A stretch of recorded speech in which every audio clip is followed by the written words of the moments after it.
Salam sukses petani Indonesia. Kali ini saya akan menjelaskan bagaimana hubungan timbal balik antara mikroba tanah khususnya jamur dan bakteri dengan tanaman sendiri. Pertama yang kita bahas bagaimana tanaman bisa tumbuh dengan bagus. Kita ketahui bersama bahwasanya tanaman seperti makhluk hidup yang pada umumnya mereka juga bergantung pada makhluk hidup lainnya, terutama bakteri tanah dan juga jamur tanah yang akan kita bahas pada video ini. Di sini menunjukkan bahwasanya peran dari mikroba tanah itu bisa membantu penyerapan nutrisi, air dan juga mineral, sedangkan tanaman sendiri itu menghasilkan gula atau glukosa untuk makanan mikroba tanah.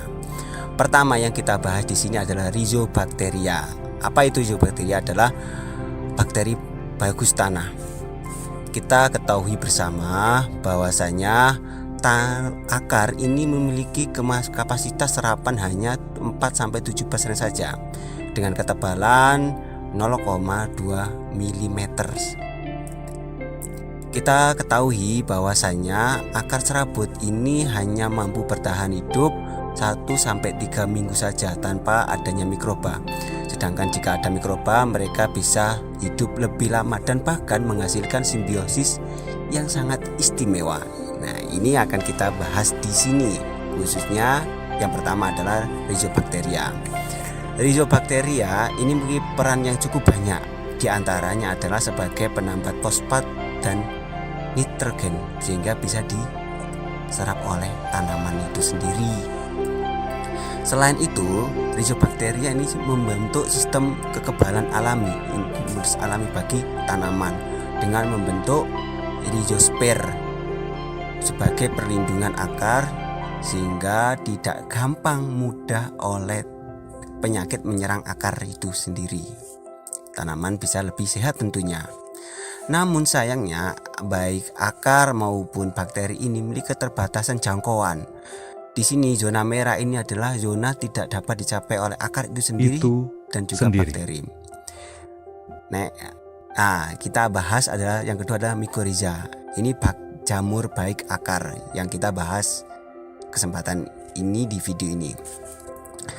Kita sebelumnya dibahas bahwasanya baik bakteri dan juga akar memiliki keterbatasan dalam pencapaian. Di sini disebutkan adalah zona coklat yang tidak bisa dicapai oleh akar.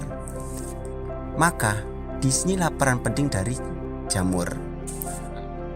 Dalam kesempatan ini seolah-olah Mycorrhiza ini adalah temuan baru padahal sudah lama. Sayangnya terlupakan karena modernisasi penggunaan pupuk kimia yang berlebih sehingga mikroba Mycorrhiza ini sulit ditemukan di daerah persawahan. Antara akar dan juga Mycorrhiza, jamur tanah ini memiliki peran simbiosis. Mereka membantu penyerapan nutrisi juga transportasi nutrisi bagi tanaman itu sendiri.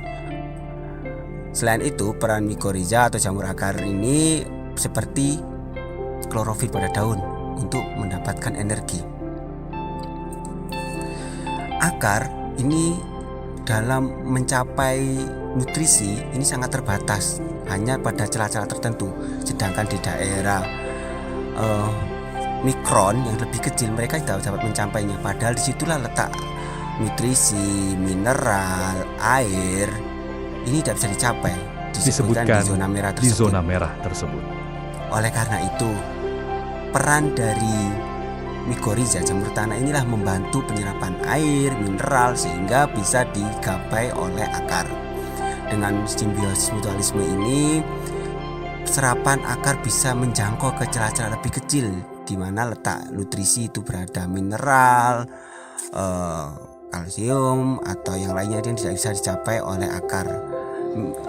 Jamur Mycorrhiza ini dapat membentuk hifah sampai beberapa kilometer dalam satu jaringan.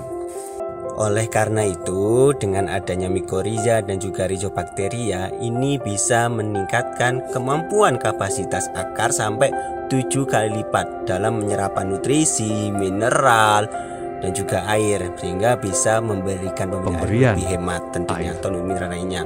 Dan itu bisa meningkatkan perlindungan akar dari serangan penyakit dan juga perebutan nutrisi dengan gulma.